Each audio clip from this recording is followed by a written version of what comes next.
Лично аз останах недоволен от обществената реакция, свързана с лъчезарното събитие по повод откриването на втория луч на софийското метро. Коско Джамити ми глава държавна рече, че това е велик ден за страната, а разни врази си хилят и дуднат по ъглите, че той си било за София важно, а за село Заберново, например, никак не било важно. И чух, че концерти имало за откриването и речи, и хора, но някак официално мина всичко. Зато и реших песен народна да викна запея за метрото Софийско, че по всички села и паланки да се възрадват хората. Тогава намерих една песня готова, ама тя любовна беше, и понеже и тук за любов между Европейския съюз и България става дума, че взех я, преправих малко и в началото тъй си чуваше. Да не, некой чука, дали не е моето либе, а?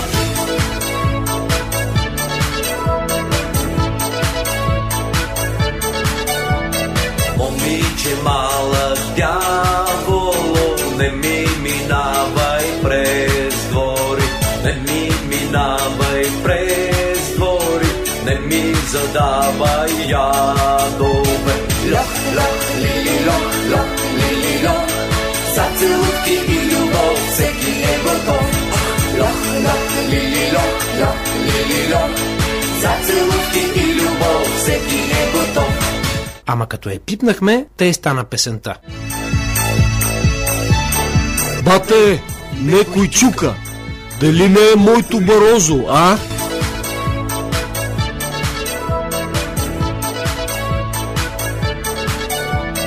Барозо малък дяволе, мини през двори, мини през двори, опозиция да борим. Лох, лох, лили, лох, лох, лили, лох, за магистрали и метро винаги готов. Лох, лох, лили, лох, лох, лили, лох, за магистрали и метро винаги готов. Бате, той иде. Какво да правим, а? При тебе идвам, друже мой, congratulation ти казвам. При тебе идвам, друже мой, congratulation ти казвам. Лох, лох, лили, лох, лох, лили, лох, за магистрали и метро винаги готов. Лох, лох, лили, лох, лох, лили, лох, за магистрали и метро винаги готов.